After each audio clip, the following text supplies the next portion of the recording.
All right, y'all, what's going on? It's Combo Breaker 99 back with another real quick video here. All right, y'all, here's a little first look. It's going down once again in the flyweight division, so I got to talk about this fight. I know y'all looking forward to this rematch. This is one of the rematches everybody been asking for. Y'all all been asking me, why don't they make this rematch? Why don't they make this rematch?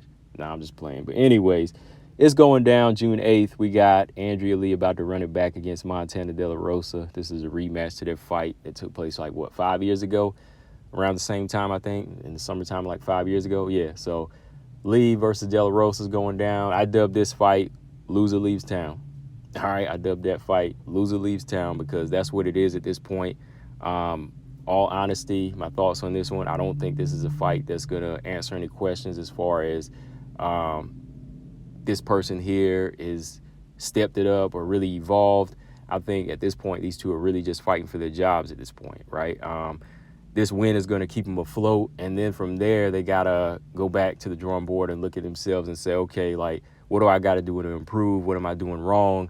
Do I still want to be here, right? Those are the questions that need to be asked after this victory, right? Whoever picks up this fight, because that's the situation right now. They're not really going to prove anything as far as getting themselves back into the top 15 off this win, right? Now, it would be good to see somebody go in there and take the reins and actually be dominant. That's something we don't really see out of Lee or De La Rosa, but I want to see at least one of them try to take control in this fight, to make us say, okay, this person does actually want it. But when you look at the resumes of these two fighters, people might say, oh, you just bashing the fighters, you don't really know them. No, I'm actually going by the losses, how they lost, and the amount of losses they've taken and why they're taking losses, right? So that's what I'm looking at.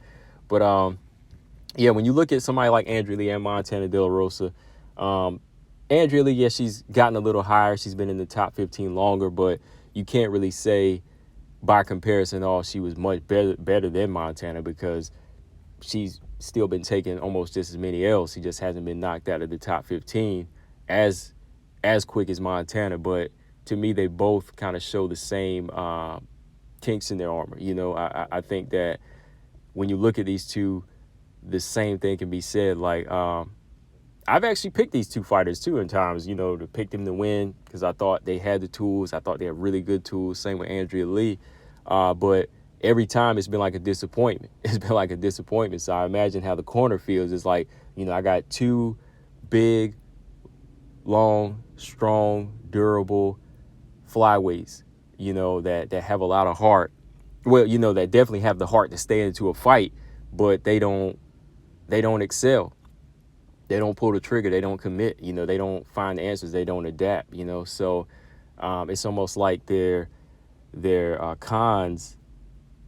They have so many cons, as many as they do pros, that they just kind of cancel each other out, right? Like Andrea Lee got the length, kickboxing, jiu-jitsu, good jab, strong. Time when she was younger.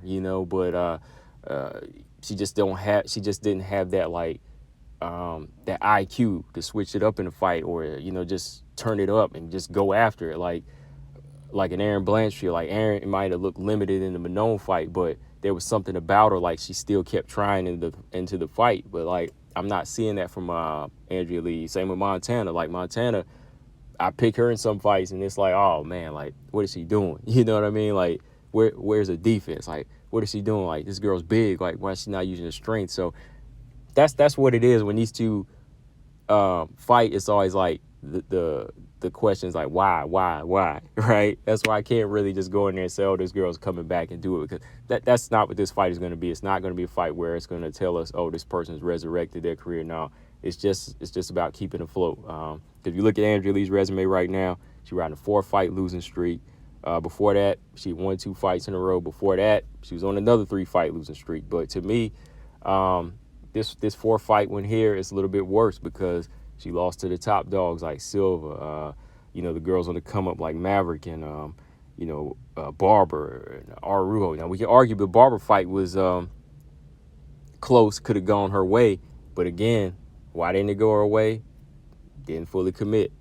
Arujo, she had Arujo down in that fight. Why didn't she win? Didn't fully commit. Maverick fight, didn't commit. Silva didn't go after her and, to knock her out. Had her chance. What happened? Didn't commit. Okay. Even you go back to the other losing streak, Lauren Murphy. I mean, that fight too. You could say Andrea Lee won that fight. I thought Andrea Lee did enough to win against Lauren Murphy, but what happened? Didn't fully commit. JoJo, split decision. A lot of split decisions if you look on resume. So when you look at it, it all come down to it for Andrea Lee. It's just been her. It's just been her. Like, she ain't getting knocked out and submitted in there. Like, she has enough to stay in the fight. So the longer she stays in the fight, that should be like, hey, you got time to go in there and do it. But she didn't. All right. Then if you go to Montana's resume, same with Montana. She's kind of in the same boat. Hasn't really been racking up too many wins. She's on a 3-fight losing streak. She got dominated by Barber, finished by Suarez, outclassed by J.J. Aldridge. Before that, her last victory is against Green Lipsky, which was 3 years ago, right? So she hasn't scored a win in the UFC in 3 years. So they're gonna be looking at this. It's a battle. It's a battle for the jobs right now, because Montana hasn't gotten a victory in 3 years. It's been about 2 for Andrea Lee, and they're racking them up now. So when you look at how the flyweight division is growing right now, you just signed these new girls, Deani Barbosa, Ernesta Karakai, what is her name?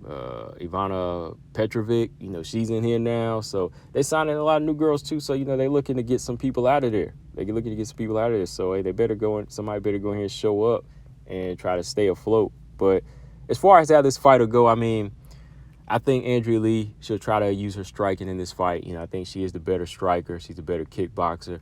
It'd be wise for her to keep this thing at a range. She's long.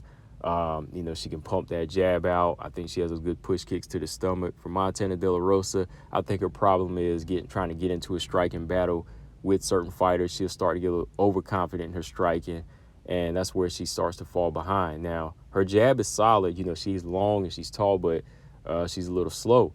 And she, that nose, man, she doesn't take shots well, so it compromises her breathing when she starts taking them shots. So I think she needs to be on the inside in this fight, using her wrestling and sticking to that type of game plan, because if Montana wants to do like she do in the first fight, stay on the outside and starts catching them jabs to the face, it's going to start racking up. Them shots going to start racking up, and she'll have a hard time breathing. But first fight, I remember, was a little competitive. I think Andrea Lee did enough to win like the 2 rounds.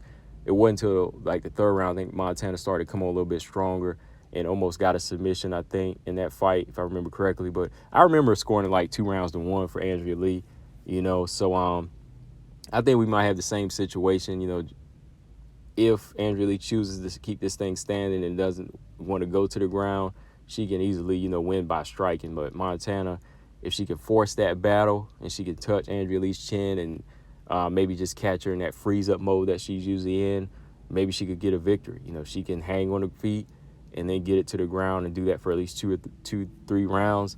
It could be her fight. So I think it all comes down to who's going to commit.